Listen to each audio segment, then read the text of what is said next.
What's going on, everybody? I'm your host of Getting Spooky with Sean. Welcome to the Boneyard. I'm excited to have you, and I'm excited for our guest today. Like I said, everybody, welcome to Getting Spooky with Sean, the Boneyard. Today we have a guest that I'm actually super excited about having. I'm excited about all my guests that I have on the show. I think it's important to highlight experiences that people go through in their life. But for me, he is one of the people that I have followed for quite a while now, and I just can't wait to hear his story and hear some of his experiences. Today we got Sean Austin. How you doing, brother? Hey, man. Nice to see you, and thanks for having me on. Well, thanks for being on. Thanks for being on. I kind of put a shot out in the dark, and I was like, I don't know if he's gonna say yes, and he did. So, so I'm really excited. Before we dive into some of the more heavy topics, Sean, you're a musician, yeah? Yeah, that was my first passion before I started to delve and do backstrokes in the unknown. what kind of music do you play?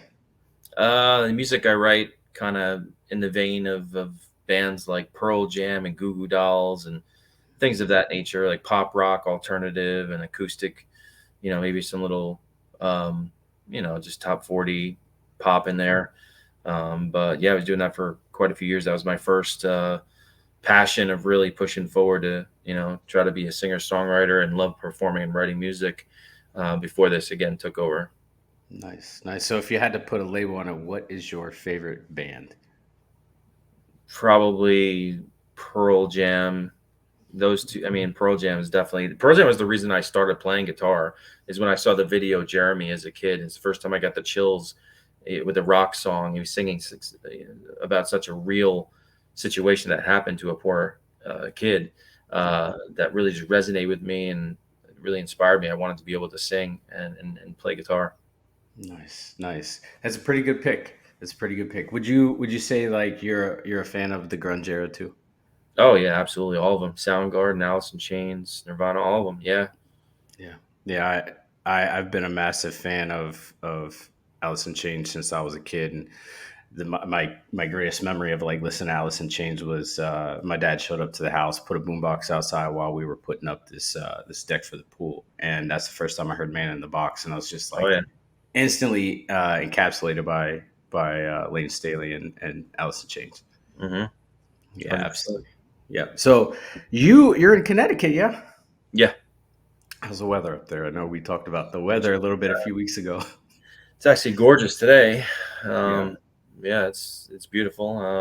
And I love the summer. I love the warm weather the most, but I also love fall season, and it's when people most think about the supernatural and the paranormal. So people like myself, I guess we get excited because people want to talk about this stuff, and obviously, I like to talk about this stuff because again, this is my passion as well. Yeah. Yeah, I love talking about the paranormal, and you're right. It comes about that time where the leaves start changing and the weather starts getting a little bit cold. That people like to talk about it. I enjoy talking about the supernatural and the paranormal all the time because it's something that intrigues me. It's not it's outside of our realm of understanding sometimes.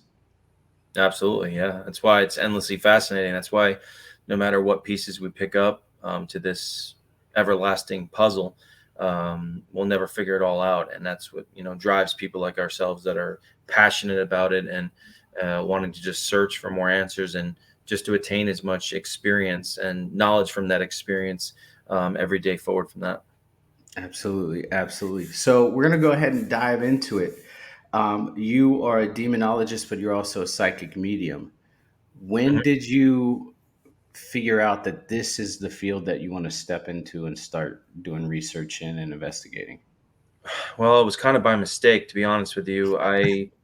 when I was a kid, I was a big horror movie buff. I always say, it's in my first book, Shadow Chaser, that I wrote. I mean, I talked about, in fourth grade, I was reading books of Stephen King, The Mhm. Dark Half and It and Pet Cemetery and all that stuff. And I loved horror movies as a kid. It's funny, ironically, the only movie that would give me nightmares was the original Exorcist. But I always believed in this stuff, and I guess as more documentaries came out throughout the years, and I guess in the earlier years, you saw things like sightings and unsolved mysteries, and then there was a haunting on Discovery Channel, which turned into spurred off a whole plethora of seasons of stories, and I just really enjoyed watching this stuff and hearing about people's experiences, the houses they'd move into and stuff that I really believed in a lot of these people's stories and wondered about it. I don't know why I ever never thought about just going out myself, but not until my late 20s. I was waitering at a restaurant in Bronxville, New York, and there was a friend of mine who's probably the most skeptical person ever. I think I always make the joke, if he levitated off the floor, he'd probably send himself to the hospital because he probably thinks he's hallucinating.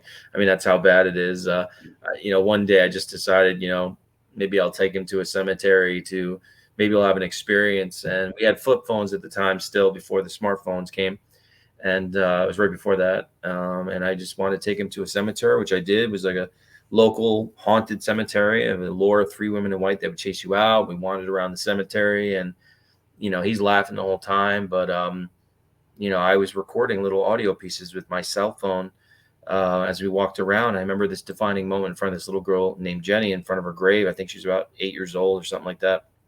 And I asked her on EVP, like, are you still here? And all this was going on until the next night when I actually listened back to these little snippet recordings on my cell phone, where it was again a defining moment for me, and the trigger into me and to the paranormal was hearing a child's voice respond back to my question, saying very creepy thing, saying my two toys died. Um, Wow. like horror movie esque right there.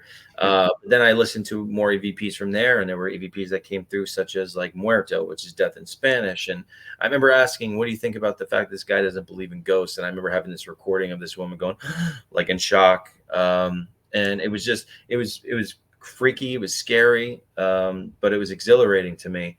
2 to 3 weeks after that initial night, I saw a shadow of a little girl at the corner of my bed. It was even light out, just like now. Woken up, wasn't even at nighttime, and I put my arms up and jolted as anyone would, and Yeah.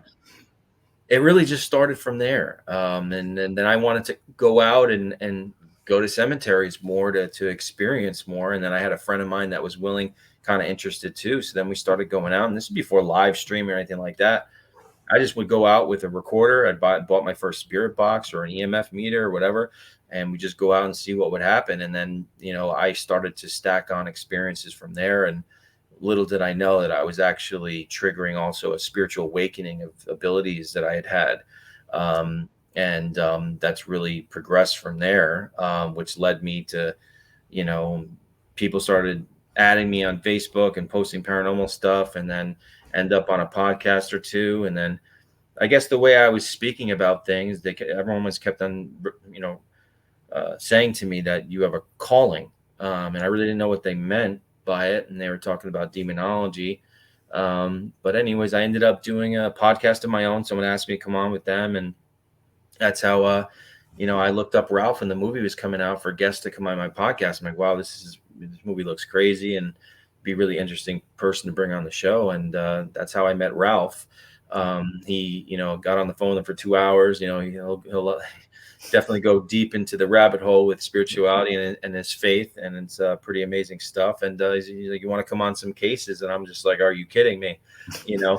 Um, and I'll never forget the first case. I went out with him. I mean, it was like a police sting, and Ralph's pretty, pretty can be pretty extreme Yeah. in Yeah. circumstances. I mean, and I'm not being accustomed to Ralph, and I've known Ralph for so many years. I'll never forget. It was kind of like a potential demonic case. We're in the basement, and the shadow I could see darting around the basement, and he asked us to sit around this guy in the chair, and he's holding on to the chair, and then he whips out the relic of the true cross that Jesus was crucified on. He uses that, he's yelling in the guy's face with across his face. He's like, "Command you to come out now, manifest or whatever." And this guy's shaking in the chair. I'm just like, dude, I'm in the scene of a movie right now. What's going on?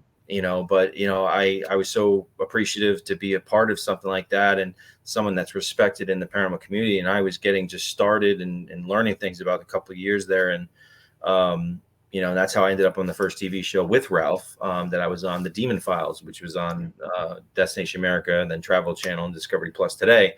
And then, yeah, he mentored me in demonology, and it kind of progressed. I published my first book, Shadow Chaser, and then I was on another show called Ghost Loop, on Travel Channel, and then published my second book, Driving Around the Country. I've done multiple documentaries you can watch on scarenetwork.tv, with multiple apps on all the streaming platforms. Yeah, it's just been, busy and constantly with this stuff, and my abilities had progressed from there. And again, I didn't really know what it would need for me to call myself a demonologist. I never thought, I didn't know what I had to actually do. It wasn't something in the back of my mind, but I felt like I was kind of learning about the hauntings and the demonic, and learning how they activate and manifest and get permission to be invited and infest locations and latch onto people and oppress them from psychological manners. Not until just one day Ralph is like, "Sean, you're a demonologist." I'm like, do I deserve that title? I don't know. But I mean, someone of Ralph's stature, he tells me I'm a demonologist, then I guess I have to take that and run with it. So I mean, that's how I present and go through these residential cases. I do it in the manner of treating it as a religious demonologist, and I would bless the home if it's a human spirit, and I would do the exorcism ritual in the house if it's a demonic infestation, if I feel like that's legitimate of that nature. And that's from the teachings of how Ralph did with me originally. Yeah, absolutely. Going back to the beginning, you said that you kind of fell in love with the supernatural through Stephen King and through the movies and The Exorcist and all that. Where I live and where I grew up at, it's about 15 minutes from where the Blair Witch Project was filmed, Mhm. and like that movie terrified me as a kid, and I thought that it was real until I I found did out too, that actually. It's kind of funny. That was the first found footage movie that came out. And when we left yeah, the movie, I'm just like creeped out. I think we went to a forest somewhere. I'm like, dude, this is creeping me out. yeah. But I totally can relate. Yeah, yeah. I drive. Every so often I drive right by that "Welcome to Burkittsville" sign, and it's just like even gives me chills today. To be in this area, and I live right across the street from the Antietam battlefield, and it's just like so. Like I have engulfed myself and kind of stepped in that the realm of like the supernatural and the paranormal, and it's always intrigued me from a young age to now. Um, but you mentioned Ralph, and for everybody that listens, Ralph Sarchi, I interviewed him at the beginning of this year, and he spoke about a lot of the things that he has gone through and stuff like that. And Ralph is just this amazing human being. When I seen episodes of his and even you on the Travel Channel and stuff like that, I got very intimidated by him. I mean, I don't know if that's something that you came across. Like he comes off as very intimidating right off the bat.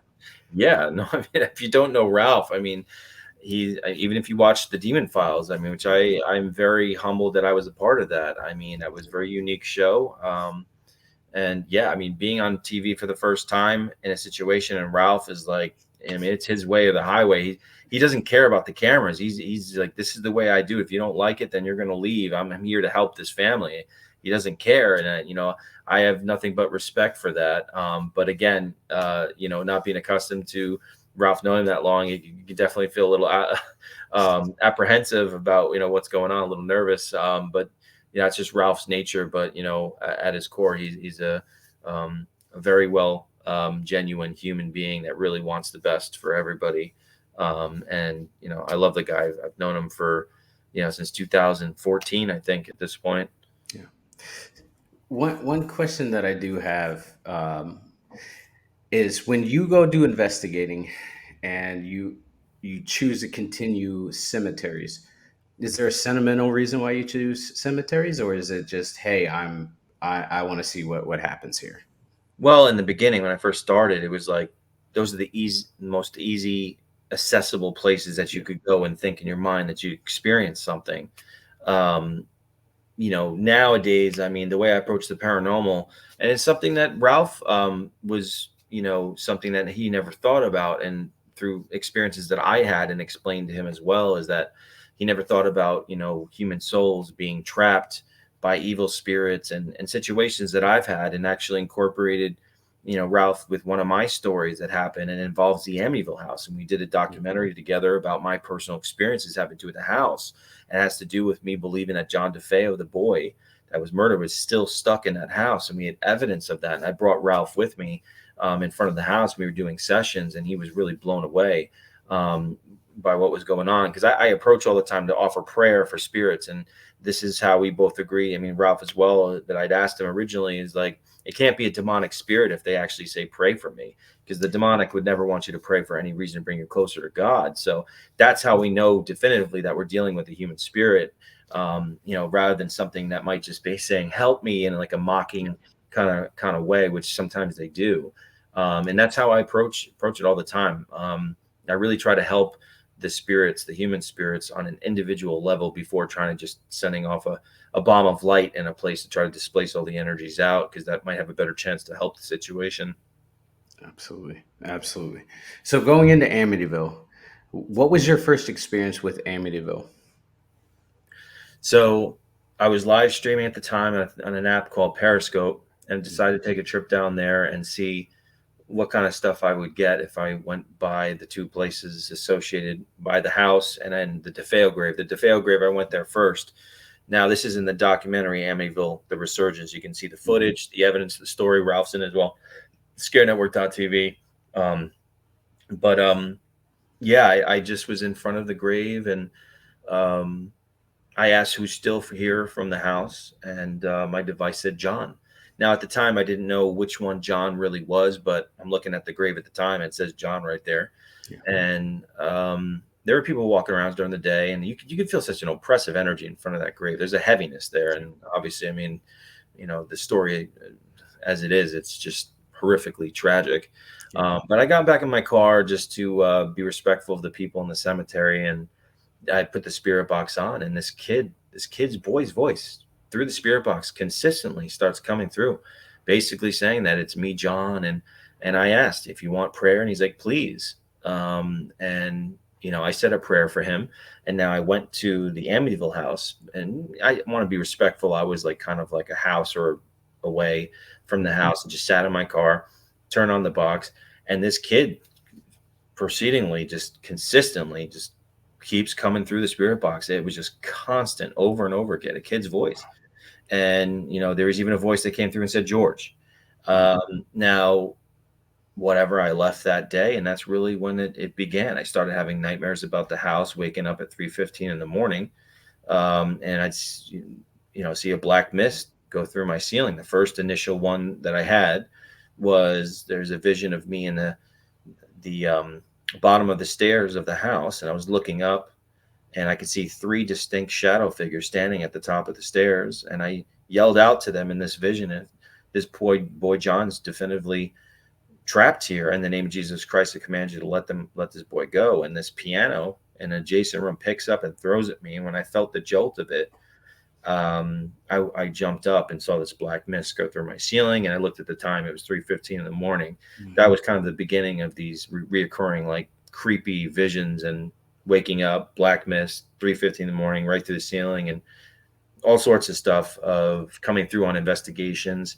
And the evidence that I have in the documentary, you can see. I even have George Lutz's voice come through the spirit box, and actually compared his voice on the spirit box to a real interview. It's identical. Actually, a Wow. personal friend of his saw the documentary and dropped her glass, I believe her drink. That she's like, that's his voice, and then you can hear him saying, Amityville stole my soul.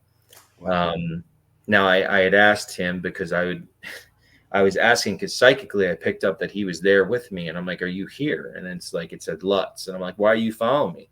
The chapter. So when I was going home from the trip of filming Ghost Loop, I had planned to write my second book and write about my Amityville experience. So he Wow. was basically telling me, in my opinion, that it knew about the chapter that I was writing about. And even while I was writing the book, I mean, I'd sit there during the winter in my room, snowing outside, and I just hear in my ear, zzz, like a fly buzzing Yeah. in my room with me. Like, and again, these are only stories that you hear about. You watch the movies, and there's a lot of people out there that are skeptical about that story, about what may have been exaggerated or it's a hoax or this and that. But I've experienced this firsthand, having to do with this house. It circles around you. It's like the case is cursed in some sort of way. These are the cases that fascinate me the most, and I haven't even been inside that house. And the evidence and the experiences that I had that are even in that documentary will show you that there is something to that story. Um, and it's it's one of the most fascinating, unknown, unexplained phenomenon cases. I mean, even the murders themselves, they don't even know how all those people were shot and nobody heard any gunshots, and they were all face down in their beds. But then there's stories about the Native Americans that may have been buried under their house and they were all face down because that's how they buried them, and things of that nature. So it's very fascinating. It's very creepy. But there's something to it. And when you acknowledge that story, weird things start happening. And it's definitely circles around me. Absolutely. One of the things that I've noticed, and I've read a lot of reports on Amityville as well as some of the other more famous cases. Every time that they try to bring equipment to do construction on the house or tear it down, everything stops working. Right? They can't get any kind of cranes in there to knock it down. They can't get anything in the actual house to work on it to renovate it because all of the equipment fails without failure.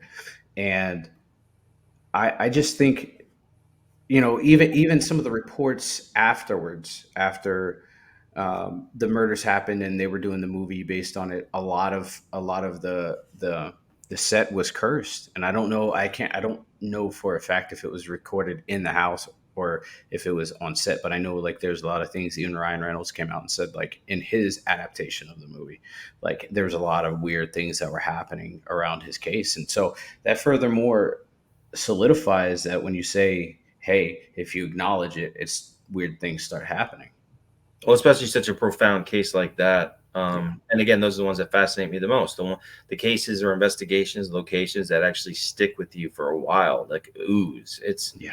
It's interesting, the relentlessness of evil, and even like this documentary, right behind me, which Ralph is in as well, about my own experiences of what happened, and the evidence that we got is just nonstop, and backing up my experiences. I believe I crossed over two female spirits from an evil demonic force, and it wanted to retaliate against me for 5 years, and tried to mess with something and sabotage a potential relationship, and it did end up ending, and it took credit for it, and it mocked me for it.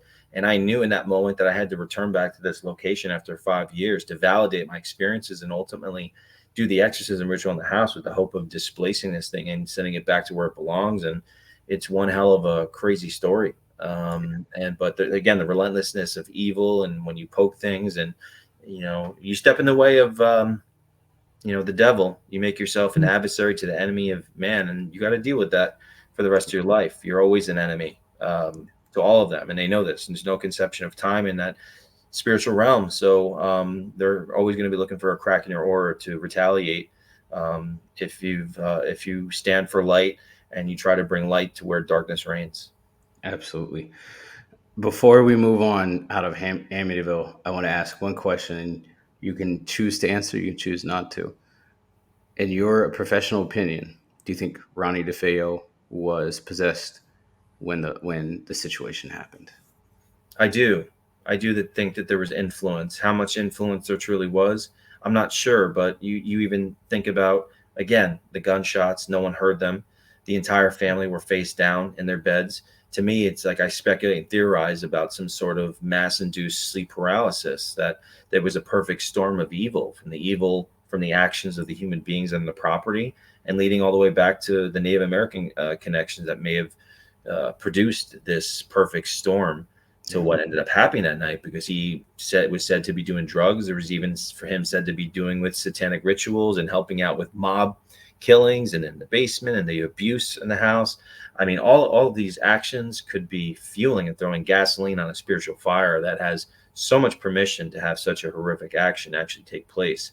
So I do believe that did go on. Now, if you go past to Lutz when they moved into the house, it's kind of the same principle in some manners, is the fact that all the original furniture that the DeFeo family had in the house, the Lutz family even moved into the house, even the bedposts that they were Yeah. killed on.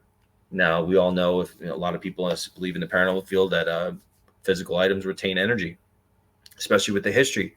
And now you also have the talks of George's interest in the occult and his involvement with trance, meditation and so forth. So that combination could have created the perfect storm of the activity, paranormally speaking, what they experienced as well. And they were there for only the uh, 28 days. And that's when they ran out of the house and left all their belongings behind, which also, I believe, where the Warrens came up with that theory, the 28-day cycle, which I end up on that show in concept too, ironically. Yeah. Um, I I read somewhere that Ronnie DeFeo may had links to the Son of Sam cult, and so that really interested me because the Son of Sam was just one person, but the cult following that he had was just a multitude of people. So Yes, you I've know, been to the place where he would meet with his satanic group. It's a place in Yonkers, New York, called wow, Untermeyer Park, and they would find garbage bags of German shepherds that they'd sacrifice in there. And wow, there's some really dark energy back there. But yeah, I've been to that place as well. oh man, wow, okay, well that's wild. That is wild. So moving forward, we're going to talk about 28 Days Haunted. And for anybody that has not seen 28 Days Haunted, 28 Days Haunted is on Netflix. It is an amazing documentary. It's about the concept that if you're in a location for 28 days that has paranormal activity, the connection between the living and the dead, the veil starts to rise a little bit more. And in that documentary, Sean was with two other investigators, or a skeptic and another investigator, and they investigated a home in somewhere in New England, and there was two other teams in other parts of the country. And this documentary sucked me in right off the bat to the point where I binge watched the whole thing. I did not sleep. I finished from episode one all the way to the end, and it was just amazing to see some of the things and how spirits interact with human beings and demonic forces interact with human beings and try and mess with the psyche of human beings and throw people off. So what was your experience like, for you, away from the cameras, like your experience being in that house and and just being engulfed in that location for 28 days? Well, the funny thing is that I've done similar things, not as long. I've investigated places, set for 7 days or a week long and things like that. But you'd also have time to go out and socialize and be in social, environments, go out for dinner and have drinks and stuff like that. Mm. So something like this is like, you're completely shut off and cut off from normal life. No phone, TV, or internet, and being in a house with, again, yeah, a skeptic and an atheist who were friends for 12 years, who I did not know. Um, and I kind of know what can go on with these types of situations about people living in the home. And I know what these things, if they're negative, what they're going to try to do. They're going to try to, divide and conquer and, play little games of chess from the shadows to try to, create situations where they can feed off the negativity. And that was definitely, I believe, going on to a degree in our location. But also me being sensitive as well. I mean, if even thinking back to the Warrens and their theory about what they were doing, the 28-day cycle, but the only thing that Ed was thinking was probably a family living in a home for 28 days and Yeah. just living with the hauntings. But we weren't just living with it, we were engaging, Yeah. communicating, 24/7 to these spirits, all throughout the day, and in a place that's super haunted. So there was like no escape from it, and it's very draining.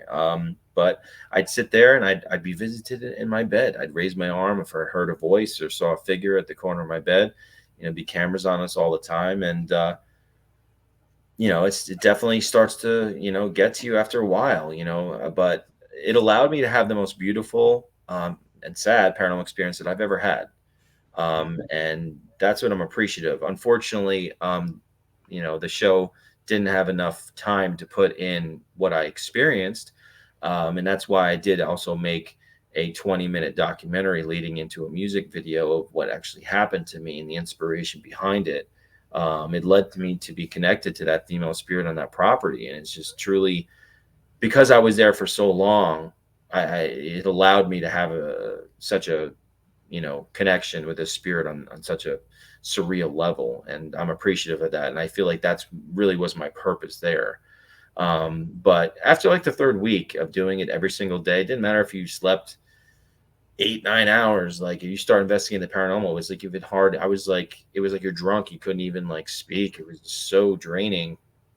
Um, but yeah, it could definitely be tough. And I think we were a little lucky that, we had a nice property. It was a very beautiful, bed and breakfast and big backyard. And I remember the first week, it was nice because we would just hand off whatever we need from the supermarket and they'd fill up the refrigerators and we'd grill out and stuff like that. But I realized after the first week and like being lazy, like we're just like, all this downtime in between doing stuff or waking up. I'm like, I don't want to just sit here and start binge eating and stuff like that. And knowing that we have to do this for a certain amount of time. Um, I'm like, screw this. Like, I'm going to start waking up early in the morning. And I would, use the huge backyard and start doing laps and jumping jacks and push ups. And, just, once we could go across the street to the cemetery, I do the same thing and do laps over there every morning because I wanted to be psychologically, emotionally, and spiritually fit to try to really do this because it is tough, the isolation. And then let alone I was by myself with two other guys that have been friends for over a decade. So, and they're both skeptical in their own, manners. And they've worked together. They work together in the paranormal. And obviously you saw some of that in the show. And again, there's a lot more to the show that you didn't see. I mean, you have to understand is that we Yeah. were there for that amount of time, and the entire series is probably a total of 3.5 hours, with probably been like an hour and 15 minutes ish for per each team. Like it doesn't show even a fraction of the stuff that was there. Yeah. There's a lot more. There's a lot more. I wish there was a lot more things that I did see happen go on the show, not just my own experience. I mean, I know I had drama with the whole thing with the mirror with the one guy. Now, when that actually happened, when I woke up and took a shower and I came out of the mirror and I saw that, I'm looking at it like, does it say something? And I'm like, all right, it looks like it does say something. And I went and got them. And then that first night, that's all we were doing. We're paying attention to the mirrors. And even of the other two guys, the big guy was looking in the mirror, Nick, and he's like, oh, my face just turned into a baby. That's freaking me out. And then the other guy is looking in the mirror and he's like, I see an old hag. And he got creeped out. And then we're sitting over there in the corner of the first floor and there's Aaron and I'm looking at him. And now I've been on many investigations. When people look off, I'm like, dude, there's something wrong. Are you okay? I'm like, are you okay? What's going on? He's like, no, no, I'm good. And I look to Nick. I'm like, dude, you've known your friend for a long time. I'm like, has he ever looked at this? Because you don't look right. No, I've never seen him like this before. So I'm like, dude, do you like want to take a break and get some water? Now, mind you, Aaron's like kind of like an atheist, basically. Yeah. And he's like, well, how about we'll take a break and and I'm like, all right, we'll take a break. He's like, well, let's take a break and get some of your holy water. I'm like, wow, the atheist is asking for holy water. Well, So I run upstairs and put holy water and say a prayer over him. And he explained to us that days leading up to this moment that he felt an oppressive heaviness on his shoulders, that he felt like he was like everyone was out to get him. And then he was in a dark place. And as soon as I put that holy water on him, like that heaviness lifted. And to me, how powerful that would have been to actually put on the show, yeah. let alone, whatever. Um, but you know, I have no control over the edits in these TV shows. And if they have a small bracket of time, they're going to try to put in what they can put in. But moments like that. But again, I don't know if you're familiar with the whole thing that happened to me with the song. No. Oh, you don't know? Okay. No, no, no. You can Well, explain. I'd love to hear it. yeah, yeah. So being at the place and living in the place every day, we started to uncover, this story about the woman, Mercy Adelaide, that lost her husband at sea. And, in those days, she was the love of her life. They married, they had kids together, and he got on a ship and never came home. And in those days, you wouldn't know if they'd come back tomorrow, next week, or never at all. It's not like you can, text message them or get a message to them in Yeah. a normal way that we're spoiled with in modern days. Um, so we would have EVPs of her voice saying, "I'm here without my captain," and so forth. And so it led up to a moment that I was across the street and we were in front of their grave, her grave, and I had a vision. I had a vision that I believed to be her and sitting there writing notes to him, almost like a release.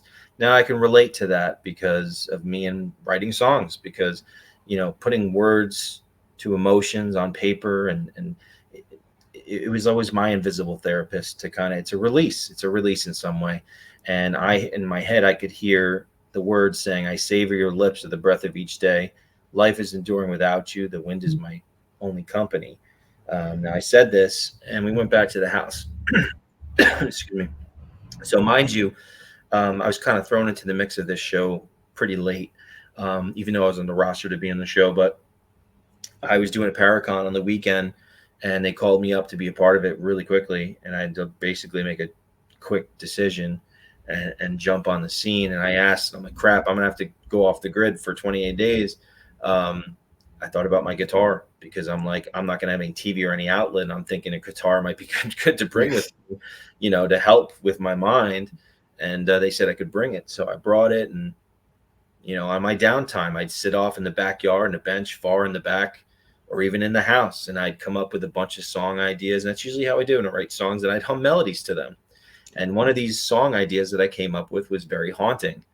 And I thought to myself, being a part of this story and feeling part of it, and her heartache every day, and not being able to leave, and isolated, and it's like we're one of the earthbound spirits that are trapped there. I thought to myself, when I go home, I'm going to write a song about her heartache and her loss. And I told everyone, and I was like, you know what? I think I'll take some of the words that I psychically feel that she wrote about him, and I'll incorporate it into the song. So one night, now mind you, I was playing this song and I'd hum a melody to it all around the house to myself. There'd be two parts to this melody and I'd hum it. So there's one night I was up in this room. Now, part of this you see on the show, I'm sitting in a chair and I'm having visions. Mhm. Um, but it goes a lot further than that. The first thing that I was sitting in the chair and I had a vision of a golden locket opening up, and I saw a beautiful woman with brunette hair, pale skin. And I just realized in this moment, because when I'd be in my bed, I'd have a vision of a woman with long gray hair. And I just knew in this moment she was showing me two periods in her life, when she was an older woman and when Yeah. she was a younger woman on the property. And it went from there. I could see through someone's eyes, uh, water in front of me, and two big rock boulders or dirt boulders in the water. I could see a ship going off in the distance. Now, I don't know if it's through her eyes or whatever, but to me, I was perceiving as if there's the captain going off out to sea. Now, from there, I started to have a vision of the back of a gentleman's head and changing the steering wheel of the ship in an abrupt way. I don't know if they were in a storm or dodging something. I don't know. I don't know what it was. But then I kept on hearing, she kept on saying shipwreck to me, shipwreck. And um, that's when like an emotion started to hit me, like the sadness, the heartache that she felt. Now, mind you, I went through something with somebody that I was still going through. Um, that was very spiritual and related. And um, I feel like this is part of the reason why she connected to me. I was that there was heartache and all this connections, and all out of nowhere from there, I literally started to hear the acoustic chords of the song that I had played around the house, that I'd planned to write for her story and her Mhm. loss, in my head. I could actually hear the chords playing in my head. And in this Wow. moment, I literally started the emotion. I could feel years of heartache and even intertwining with like my own. It was so unbearably, like I couldn't control it. I couldn't keep it in. I started sobbing. I started Mhm. crying, and I'm like, "Stop. I can't handle it. Stop." and I had to get up out of my chair and run downstairs to the side door. And I opened up the door just to get some air. As I'm sitting there, I'm like, I can't stop crying. I'm just wiping away tears. I'm just like, I can't stop. And I heard her say to me, "You captured my essence. You were meant to come here." So this went on for like 15 minutes or so. And I finally calmed down. And the next day, I had a burner phone on the bed next to me while this was happening the night before, with no internet, but I would use it for recording audio. And I listened to it in complete utter shock. Is that right before you hear me say that I hear the chords to the song I plan to write for her, she knows that I'm going to write a song for her. Mhm. You literally hear a woman humming the melody to my song Wow. right before it. And I flip out, run to my guitar, play the two chords, and record it on this burner phone, and then put it on my computer, my laptop, and put her disembodied voice humming over the guitar. And she's humming in perfect key to my acoustic guitar as well. Now, Wow. just think about how profound that is on so many levels. You're talking about the validation of my psychic abilities, because you think Hmm. about she's humming the melody to the song that I came up with, around that I was humming in the house, around the house, and outside in the backyard. And you know, telepathy. Yeah. I mean, I'm hearing the acoustic chords, but she's humming the melody. Yeah. And then like the power of just like love and how it lives on, and the loss and the heartache, and how she's still experiencing that way on beyond death. It's just so crazy. And I played it for everyone. And um, that's why I was like, I got to help this spirit. And then you see part of that on the show too, that I prayed for her. And I do believe we got validation to crossing her over. Now, mind you, when I first turned on the spirit box, clear as day, which is on, you can watch the video. All you got to do is go to YouTube and type in Mercy 28 Days Haunted. You can watch the whole thing. But, anyways, I turned on the spirit box, and in clear as day, a full sentence. The females, I believe it's her, obviously saying, "Sean, I want to learn how to play the song." Clear as day. Now, I prayed for her, and I believe that she did get help. And that's really why I felt compelled to leave flowers at her grave. Yeah. You have to understand, with this experience, I didn't care about the cameras anymore. I knew whatever I experienced was way bigger than being on some random paranormal TV show. This is something very, it's just, prolific, emotional, Very um, personal. very personal to me. Yeah. And I was so appreciative of the experience too. And I knew in that moment that this was my reason to be there. So I sat in front of that grave and told her, I was like, I will go home and write that song and do justice to it. And thank you for this experience. I'll never forget it. And that's exactly what I did. When I went home, I went down to Nashville and I recorded the song, and I called it Mercy. Think about the word mercy. It's like dual meaning. Not only Yeah. was her name, but it also means stop the pain from Yeah. happening. And I took the first line of the song and what I believe psychically she wrote to him. And the rest of the words, I melded my own words into it, into her story. And now her humming is part of the song too in the background. And there's an effect on it. So she's literally part of the song. And that's why I say I basically co wrote a song with a ghost.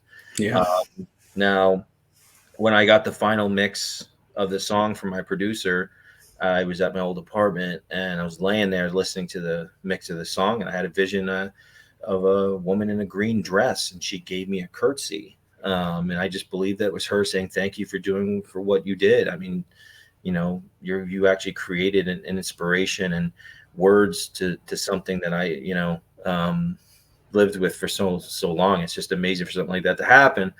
So now, the day that the 28 Days Haunted actually came out, I was actually passing out on this couch right here, and again, I had another vision of a woman in green dress, um, and this gentleman like kind of put her up above his hand and Hmm. spun her around, and then put up in Yeah. his arms, and I just had such a good feeling, and I feel like she was showing me some sort of reuniting with him. It's how I perceived it. But when I actually went to go do the music video, I went down to North Carolina because my filmmaker buddy lives in North Carolina.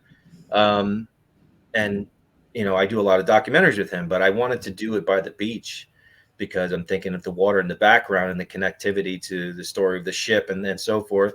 So there I am. We got some actress to do the music video. And, my filmmaker buddy wanted to know a little bit more about the story. So I was just randomly looking it up, and I had no idea myself. There, I found out that Captain Grant allegedly shipwrecked 3 hours off Cape Hatteras, um, right off Cape Hatteras in North Carolina, 3 hours from where I was, Wow. looking out in the water. So I'm like, what are the chances of that? Yeah. So I thought that was truly weird. And then I found there was this statement that Captain Grant wrote on the completion of Captain Grant's Inn in 1754, and said, "God bless my family, yada yada yada," on February 13th, 1754. And yeah, February 13th is my birthday. There's so many coincidences in this situation, right? And so much that lines up. You were meant to be there. You were meant to Yeah. experience that. Like she said to me. Yeah. Yeah. Yeah, that's insane. As insane in a good way. Yeah. As as a viewer looking in and watching, you brought up the mirror and how there's writing in the mirror. I found myself screaming at the TV when they were like, "Oh, did you do this?" I'm like, "Are you serious?" Right? Like you got cameras all over the place. Y'all would have picked it up if he did it, right? Well, Come they on. didn't have cameras in the bathroom, and I Obviously, told them too, because at one point I did hear about the show concept, and I'm like, if there was a rumor going around that there were cameras in the bathroom, because I'm like, if this show is not being taken seriously, like this is truly going to be like a paranormal Big Brother show, like I'm not. No, yeah, there's yeah. no It's a need little for that. invasive. But in the end, I mean, it would be so ridiculous for me to just write something in the mirror just to get attention. Like it's just so Yeah, stupid. But mind you, later on, I did find out, and I have the video I posted on social media from the owner of Captain Grant's when I did an event up there with the public investigation, and she told me that a couple stayed there, years ago, and a lady came out of the shower, and the exact same thing happened. Words appeared on the mirror to her. So to me, that was just more validating that someone else had the same exact experience I had. But it doesn't matter. Like I didn't have anything, to prove to him. I don't know him. I mean, it's like I thought I was on Netflix, and I'm like, go ahead. Is someone going to get a lie detector test? Because I don't want to. You want to play that game with me? I don't care. Like right, I have nothing to prove to you. But that's the type of drama that you got to deal with on TV shows sometimes. I mean, I've dealt with way worse on the show prior to what I did on 28 Days Haunted. I mean, it was way worse. So it's not my first rodeo. It's just, it is what it is. And especially being in a place for that long, and spirits and negativity. I mean, the two of them were even fighting too. I mean, they yeah, were going at each other, and poor Aaron's like crying and stuff like that. I mean, yeah, I mean, that's what's going to happen. I mean, these things can kind of mess with your minds and amplify, your intentions to whatever they may be. If they were not great intentions to begin with, then they'll actually amplify it to the point where you might be willing to act out on some of those intentions. And you know no, I would never write anything on the freaking mirror. It's just so ridiculous. right. That would invalidate you as an investigator I and mean, demonologist. I just don't even need to do that. I have my No, own things that validate my own experiences. I mean, that's just ridiculous. yeah, But yeah, again, that's what comes along with some situations you can get on when you're on a yeah, big production like that, especially with people you don't know who are skeptical. That yeah, you know what I mean. Like so, yeah. it's a part of the package. It is what it is. So, moving forward, Sean, what is your next project? You have a show coming out at the beginning of October. When this airs, it's going to be October. So, what project are you working on that is Yes, coming out? absolutely. So we have I think it's going to be about 7 episodes. It's going to be called Darkness in Suburbia. It's a very interesting case. Shane Pittman from Holzer Files also was another cast member of 28 Days Haunted, was on it with me, with other paranormal colleagues of ours. Very interesting story. A whole neighborhood built in 2020 was built upon um, atop farmland where they actually sent Japanese internment campies, and multiple homes are having paranormal activity. So I thought it was really interesting because I was asked to help out on a residential home on the neighborhood, and ends up that we were able to go to multiple people's home and investigate and hear some of their experiences, and we were uncovering a lot of weird paranormal phenomenon that was going on. So that's really what the series is about. I thought it was really fascinating because I've never played musical chairs in a residential neighborhood. Like, okay, next house, next house, next Yeah. house. I mean, I even the end of the documentary, I had to go and bless 3 houses in the same night, Wow. before leaving. And we may have to return too, because after we put out the poster, there was more families coming forward saying that they have activity too. I mean, it's pretty crazy. It's not an old neighborhood. It's not like old house, this and that, but there's a lot of stuff that's underneath the entire neighborhood. It's a neighborhood in Jersey. Wow.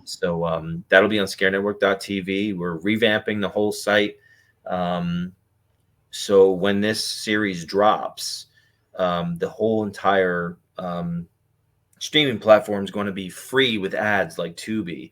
So we're going to be, from what I understand, the only exclusive paranormal, true crime, horror, monster streaming platform for free with ads, which is really exciting. So it can make it very easily accessible to people that want to watch our content. Um, so that should be coming out. And yeah, there's apps on Fire Stick, Roku, and Apple iOS, and I think there might be a couple more. But we'll be releasing that very soon. That's awesome. I'm really excited. I like to dive into some of the more less known paranormal stuff. Like obviously I watch Ghost Adventures, but my interest in Ghost Adventures has fallen off Hmm. because I don't feel like they're true to what they originally intended to be. And obviously with Nick separating from Ghost Adventures, that kind of like I was like, okay, look, I'm going to follow Nick. And it just so happened that the show goes to Shepherdstown. Shepherdstown's right up the road from me, like Oh six no. miles. Yeah, I drive through there all the time, and so going around there and driving by some of the locations that were investigated, and even in Harpers Ferry, and they investigated one that a house in Sharpsburg here where I live, and it was just it was wild. There was so much activity. So when you brought up the fact that one neighborhood had so much happening, um, if you don't believe that, people, that a neighborhood can be affected by a spirit or two or multiple spirits, then I think that you should watch Sean's show as well as some of these other shows because it gives you a great insight as to how the paranormal and the demonic work. Well, it's the same principle as the movie The Poltergeist, but it's Oh just on yeah, a wide scale. yeah, Doesn't necessarily have to be a cemetery, but wherever there's emotional events that took place, that energy retains and sits, where it could actually activate, with homes being built on top of it. And That's why, obviously you want to have the families, to get help ultimately, but it's also fascinating to try to figure out what's happening, in such a wide scale, because I've never done investigative, uh, you know paranormally speaking, in all these different locations at once. I mean, and I there's like 60 something homes there, and we were able to go in like four or something like that. wow. So, and we might have more to go back for another season. So yeah, you never know. That was wild. Before we go, there was a question that kept cycling through my brain before I even jumped on, and I wanted to ask it. Have you ever been challenged by somebody to like where they say that they don't believe you, and then they say prove it? Have you ever been challenged like that where they say prove that you have abilities? Psychically, Yeah, um, I mean, there's always going to be people that kind of throw that stuff out there. It takes back to that guy James Randi who had like $1 million prize to prove their psychic abilities. Now, mind you, again, I never saw myself lining up people and offering readings. I just wanted to help on my investigations, and that's the way I do it. So I don't charge for investigations. I don't charge for helping out people, but because there's no guarantee. I don't know where I want to make sure even with you try to bless a home, there's no guarantee you can get rid of the spirits, let alone the information you get psychically. So that's just the way I want to approach it. But your gifts are supposed to be able to there to help others. yeah, So if you're in a debate with someone and saying prove that you're psychic to me, then this intention is based upon ego and not for spirituality and giving to others. And that's probably why most likely all James Randi's tests for the psychics that may have been legitimate if they're not fake, would never work, because your intentions are for materialistic reasons, for ego and for money. So that's why I use it that way, and that's what we should be using our spiritual gifts. So of course, there's always going to be people out there that are cynical and skeptical, and it is what it is. But as long as you have the right intentions, and you are, even if you're helping one person or many thousands of people, you can still make a difference. And that's the way I approach it, and that's my hope, is that somehow I can leave my impact behind and leave a difference, make a difference somehow, like people like I respect, like Ralph, or like the Warrens, and people who are pioneers in the paranormal field that really made a difference, and still hear about to this day. And that's all I want from it, and I feel like that's what I've been destined to do, and what I'll continue to do until I can't. Right. Absolutely. I made that. The reason I asked, because I made that mistake last year with two mediums that I'm very good friends with, and I was in a situation where my ego was like very intact, and I challenged them, and I got the answers that I didn't want. Right. They said, we don't want to tell you. Both of them, and this is at the same time. Like, I'm going from messenger to messenger, and they're like, we don't want to tell you, right? Because this is going to break you. Mhm. And it did. And I challenged them, and it broke me. And I think when we get into the realm, as people that are outside of the paranormal, and encountering people that have abilities, and we test that, we're gonna get what we ask for, but it's not gonna be pretty. And so I urge anybody that's out there, if you decide that you want to test a medium, don't do it. Don't do it. Somebody that's gifted and has abilities, don't do it. I promise you, it is going to be some of the most painful psychological things that you'll go through in your life. But anyways, Sean, before we shut down shop, where can we find you at? Most of my social media is at Sean D Austin, Sean, D is in David, Austin. Um, most of my handles. I go live and do paranormal investigations live, on and off, on YouTube and on TikTok. Um, Same idea, pretty much. I'll be investigating some places this weekend. But Nice. yeah, never a dull moment. Never a dull moment. And I seen you'd posted something up where somebody confused you for Sean Austin or Aston. Aston, yeah, I get it all the time. I'm like, this guy, he's not Samwise Ganji. I'm getting tagged in it like every other day with people's posts, especially with all the SAG stuff going on, and he's over there, and the Yeah. Lord of the Rings reissue. I'm like, oh, I'm doomed. Yeah, He was on Netflix. He was in Stranger Things, but not Sean Austin. that's right. But Well, at least anyways, I'm the only paranormal Sean Austin. I don't think there's any more. So if you type in paranormal Sean Austin, I'm the only one that comes up with that. yeah, yeah, absolutely. All right, Sean, I want to thank you for being a part of this show. Thank you for giving me your time and your energy for this hour and hanging out with me. I do appreciate it. Yeah, no, absolutely. Thanks for having me on, man. All right, everybody. I hope you guys enjoyed it. I hope you learned something. If anything, don't try and test any psychic medium. They will break you. No, I'm joking. They won't break you, but you get answers that you don't want. All right. And until next time, much love. Be good.